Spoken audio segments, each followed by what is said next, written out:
दोस्तों नमस्कार। Bharadwaj future forecast में आप सबका स्वागत है। और दोस्तों आशा करते हैं कि आने वाला समय और जो ईश्वर की असीम कृपा है वो हम सब पर बनी रहे, ऐसी हम कामना करते हैं। दोस्तों माँ सरस्वती के वंदन के साथ शुरू करते हैं आज की ज्योतिषी यात्रा आप सबके साथ। और आज जो नया हम टॉपिक लेने जा रहे हैं वो कहीं ना कहीं सभी की एक रहती है, आस रहती है कि हाँ हम किसी ज्योतिषी के पास जाएं और हमें ये पता लग सके कि हमारे बच्चों के भाग्य में क्या है। दोस्तों सबसे पहले माँ सरस्वती और उसके बाद हम चलते हैं अपने टॉपिक की तरफ। जी दोस्तों, ओम सरस्वती महाभागे विद्यै कमललोचने विद्यारूपि विशाल्याक्षी विद्यां देहि नमोस्तुते। ओम सरस्वते नमः। ओम सरस्वते नमः। ओम सरस्वते नमः। जी दोस्तों, एक बार फिर आप सबका स्वागत है। और जो नए दोस्त हमारे साथ जुड़ रहे हैं, जो हमारी इस वीडियो को देख रहे हैं, वो सब्सक्राइब कीजिए, लाइक कीजिए और शेयर कीजिए। और साथ में दोस्तों आप इस वीडियो से जानेंगे कि जो हमेशा संशय रहता था हमारे दिमाग में कि हम अपने बच्चे को आने वाले समय में गवर्नमेंट जॉब में इन्वॉल्व करें या फिर वो कुछ अपना अलग से करे। तो यहाँ पर हमने जिस टॉपिक को छेड़ने की बात की है, आज की जो ज्योतिषी यात्रा है हमारी, वो इस विषय को लेकर के ही है कि हमारे भाग्य में गवर्नमेंट जॉब है या नहीं। जब ये बात आ जाती है तो बहुत सारी दिमाग में बातें चलती हैं कि हाँ मेहनत करेंगे, बेहतर होकर दिखाएंगे, यूपीएससी क्लियर करेंगे, नेट नीट क्लियर करेंगे, या फिर हम जो वैकेंसीज आएंगी गवर्नमेंट की उसको हम भरेंगे। लेकिन ये हमें कोई ऐसा पक्का नहीं है इसमें कि हमें जॉब मिलेगी या नहीं मिलेगी। लेकिन हमारा जो ज्योतिष शास्त्र है, जो हमारी भारतीय ज्योतिष पद्धति है, और जो हमारे गुरुजनों ने जैसे कि हमारे जो गुरुदेव है BS देवगन सर जी द्वारा जो हमें जानकारी दी गई, उनके द्वारा ये बातें हमें समझाई गई, बताई गई कि यदि किसी भी जातक की पत्रिका में ये वाली पोजीशन रहेगी, ये वाले योग रहेंगे, तो वहां पर गवर्नमेंट जॉब मिलने के चांस ज्यादा से ज्यादा बनते आपको दिखाई दे जाएंगे। और जहां तक देखें कि उनके उनका जो तजुर्बा है, उनकी जो प्रैक्टिकल ज्योतिष है, उनके हिसाब से उनका तो कहना यही है कि हमने बहुत सारी पत्रिकाओं में लगा करके देखा और वाकई ये बात 110% सही भी है। हाँ, यदि किसी के चार्ट का टाइम सही नहीं है या फिर उनकी डेट ऑफ बर्थ रॉन्ग है, वहां पर कुछ ना कुछ कंफ्यूजन रह जाएगा। लेकिन यदि आपकी पत्रिका का डेट ऑफ बर्थ और टाइम एक्यूरेट है, सही है, तो हमारे गुरुदेव BS देवगन जी का कहना है कि ये वाले योग यदि बनते हैं आपके बच्चे की पत्रिका में, तो उसको गवर्नमेंट जॉब मिलेगी। और ये भी हमने जहां तक देखें कि देखा है कि जो दोस्त चाहते भी नहीं थे कि हमें जॉब मिले, उनको भी जॉब में इन्वॉल्व होना पड़ा, चाहे वो अपने सही उम्र के हिसाब से या फिर जब उनका मत ही नहीं था, मन ही नहीं था, उसके बाद भी उनको जॉब करनी पड़ी। सो कहने का भाव ये कि यदि ईश्वर ने आपको कुछ दिया है तो उसको कोई भी रोक नहीं सकता, ये बात तो पक्की है।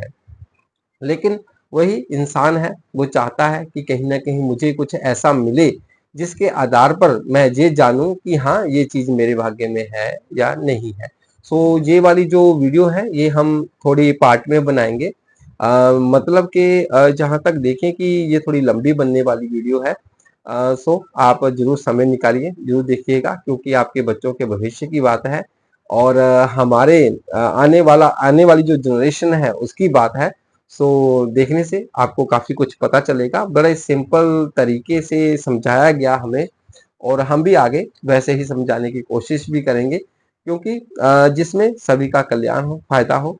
क्योंकि यदि हमारे भाग्य में गवर्नमेंट जॉब नहीं है तो हम उसकी ट्राई ना करें और कम से कम अपना भविष्य तो सही ढंग से आगे लेकर के चलें। यदि गवर्नमेंट जॉब मिले ना और प्राइवेट हम करें ना तो कैसे घर चलेगा, है ना? उस चीजों को भी हमने देखना है। सो दोस्तों, आज सबसे पहले जो हमारा टॉपिक है वो यही है कि क्या मुझे सरकारी नौकरी मिलेगी या नहीं। तो दोस्तों, सबसे पहले जब भी हम किसी भी चार्ट को देखते हैं तो चार्ट में सबसे जो चीजें देखने वाली ये है कि व्यक्ति के अंदर कैपेसिटी है कि वो जॉब ले सकता है, या हमारा जो माइंड है, जो हमारा शरीर है, क्या कैपेबल है, क्या उसके अंदर इतनी क्षमता है कि वो कहीं ना कहीं गवर्नमेंट जॉब के लिए तैयारी कर सकता है कि नहीं। क्योंकि बहुत सारे हमारे जैसे ऐसे दोस्त भी हैं जो कहते हैं कि इतनी मोटी किताब कैसे पढ़ेंगे, छोड़ो, भाड़ में जाए गवर्नमेंट जॉब, कुछ प्राइवेट कर लो जो आसान है, जो सही ढंग का है।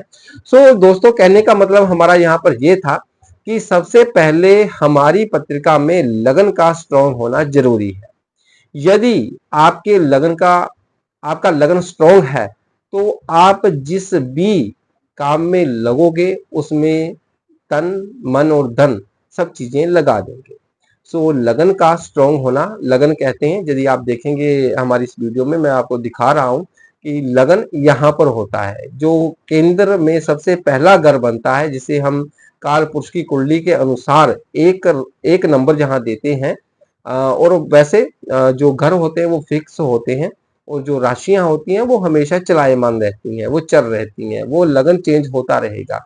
लेकिन काल पुरुष की कुंडली में मेष लगन होता है। उसको यदि आपका यहाँ पर काल पुरुष की कुंडली में जो भी आपका लगन बना है वो यदि स्ट्रॉन्ग है, उसकी स्थिति बेहतर है और वो वेल सेटल्ड है, तो हम यहाँ पर कह सकते हैं कि कहीं ना कहीं व्यक्ति के अंदर ये दम तो है कि वो जो कहेगा वो कर कर दिखाएगा। जैसे कि हमारे जो गुरुदेव हैं, जहां तक देखें उनकी हर एक लेक्चर में ये बात रहती है, BS देवगन सर जी द्वारा, कि जिसकी भी कुंडली में आपने दम देखना है कि कुंडली के अंदर दम है या नहीं है, तो आप सिर्फ लगन देखो और भाग्य भाव को देखो, बस, और कुछ देखने की आवश्यकता नहीं है। तो उनकी बात से मुझे याद आया कि लगन का स्ट्रांग होना बहुत जरूरी है। यदि लगन स्ट्रांग है तो व्यक्ति के अंदर कुछ पाने की जो चाह है वो जल्दी खत्म होने वाली नहीं है। वो तैयारी करेगा, वो उसको पाने की पूरी चेष्टा रहेगी उसके अंदर। सो दोस्तों, लगन का स्ट्रांग होना बहुत जरूरी है। नंबर दो पे नंबर दो पे जहां तक देखें कि दूसरा भाव, जिसे हम वाणी का भाव भी कहते हैं, और वो जो दूसरा भाव वाणी का है उसमें उसकी भी स्थिति बेहतर होनी बहुत जरूरी है। क्योंकि यदि आपके पास जानकारी है, नॉलेज है, तो आप उसको वाणी द्वारा ही बांट सकते हो। तो वहां पर कहीं ना कहीं जो बेहतर ढंग का जो दिखता हुआ नजर आ रहा है कि एक तो ये भी है कि वो हमारा बैंक बैलेंस भी है, हमारे कर्मों हमारे लगन का बैंक बैलेंस भी है। जो हम करते हैं, जो खाते हैं पीते हैं, वो सब चीजें हम दूसरे भाव से देखते हैं। यदि हमारा खान पान अच्छा है, हमारा बोलचाल अच्छी है, तो वहां से कहीं ना कहीं कुछ बैंक बैलेंस के बनने के आसार भी दिखाई देते हैं, जैसे कि हमने पिछले वीडियो में काफी कुछ इसके बारे में चर्चा करते आए हैं। सो आगे भी करेंगे, ऐसे थमने वाला नहीं है ये सिलसिला। सो दोस्तों, दूसरे भाव के साथ हम यहाँ पर पकड़ेंगे पांचवा भाव। अब पांचवा भाव क्यों पकड़ा हमने यहाँ पर? यदि आपका आपका आपका शरीर आपके लिए तैयार है, आपकी वाणी आपके कंट्रोल में है, और आपका पंचम भाव, जिसे हम बुद्धि का भाव कहते हैं, तर्क वितर्क का भाव कहते हैं, यहां से हम ये देखते हैं कि व्यक्ति के अंदर आम ज्ञान कितना है। तो पंचम भाव का स्ट्रांग होना बहुत जरूरी है। क्योंकि चाहे गवर्नमेंट जॉब आप कोई भी करें, लेकिन उसमें जो जनरल नॉलेज है वो बेहतर होना जरूरी है। पंचम भाव आम ज्ञान को भी दिखाता है और विद्वता को भी दिखाता है कि व्यक्ति के अंदर क्षमता कितनी है जिससे कि वो सही ढंग से कर सके। और नंबर 4 पर हम देखेंगे, यहाँ पर छठा भाव। छठा भाव क्यों देखना पड़ा? यदि मेरे पास अच्छा शरीर है, अच्छी वाणी है, और अच्छा तर्क भी है, ज्ञान भी है, पांचम पंचम भाव भी है। यदि मैं संघर्ष करने के लिए तैयार नहीं हूं, यदि मैं दूसरे दूसरे के चैलेंज को एक्सेप्ट नहीं कर पा रहा हूं, तो वहां पर किसी प्रकार का ज्ञान जीरो हो जाएगा। और जहां पर हम छठा भाव से संघर्ष देखते हैं, स्ट्रगल देखते हैं, स्टेमिना देखते हैं, चाहे वो किसी कंपटीशन की बात है, चाहे वो किसी रेसिंग की बात है, चाहे वो कहीं ना कहीं दूसरे के सामने आवाज उठाने की बात है, तो वहां पर हम छठे भाव को देखते हैं कि यदि छठे भाव की पोजीशन बेहतर है तो वहां पर कहीं ना कहीं कह सकते हैं कि व्यक्ति आगे बढ़ने के लिए रुक नहीं सकता, वो जाएगा जाएगा। जैसे कि आपने बहुत सारे ऐसे दोस्त देखे होंगे, आपके भी दोस्त होंगे, और आपने आस पड़ोस में भी देखा होगा कि यार वाकई व्यक्ति पढ़ने में होशियार है, तर्क भी अच्छा करता है, ज्ञान भी अच्छा है, लेकिन उसकी हिम्मत नहीं बन रही कि मैं आगे जाऊं, है ना। तो वहां पर छठे भाव का कहीं ना कहीं कुछ खराबी होने का जे कारण बन जाता है कि हाँ कहीं ना कहीं उसमें कमी है। अब स्ट्रगल के बाद जिस हाउस की बात हम करेंगे वो है कर्म भाव पे, मीन्स के 10th हाउस, दशम भाव। दशम भाव को इसलिए कंसीडर करना जरूरी है क्योंकि वहां से हम कर्म देखेंगे। तो ये सभी भाव एक दूसरे से जुड़े हुए हैं, क्योंकि जहां तक देखें कि यदि एक घर भी अनबैलेंस होता है तो वहां पर दिक्कतें आपको दिखनी शुरू हो जाएंगी। सो दोस्तों, कहने का भाव यही है कि दशम भाव में दशम भाव का जो पोजीशन है वो कहीं ना कहीं कर्म का वहां पर लेना देना है। सो यदि कर्म कर्म भाव ही बेहतर नहीं है तो व्यक्ति खुद तो तैयार लेकिन कर्म करना नहीं चाहता, तो वहां पर चीजें भी बेहतर नहीं हो पाएंगी। और जो लास्ट वाला जो हाउस हमारा इसमें रहेगा वो है इच्छाओं की पूर्ति, जिसे हम 11वां भाव कहेंगे। मतलब कि यदि आप तैयार हैं, आपकी वाणी सही है, आपके अंदर आम ज्ञान है, और उस आम ज्ञान को बोलने की क्षमता है आपके अंदर, मीन्स के स्ट्रगल संघर्ष करने के लिए आप तैयार हैं, और तैयार के साथ आपके कर्म अच्छे हैं, और कर्म अच्छे होने से आपकी इच्छाओं की पूर्ति होगी। सो दोस्तों, ये जो एक ट्रिक है हमारा, ये सबसे पहले वाला भाग रहेगा जिसमें हम आपको टच करवाएंगे इस बात को लेकर के कि जब हम किसी भी सरकारी जॉब के बारे में देखेंगे, किसी भी जातक की पत्रिका में, तो वहां पर लगन दूसरा, पांचवा, छठा, 10वां और 11वां भाव सबसे पहले देखेंगे, उसके बाद ही आगे की बातें हो सकेंगी। और दोस्तों, साथ में जो सरकारी नौकरी पाने वाले जो ग्रह होते हैं वो दो ही हैं।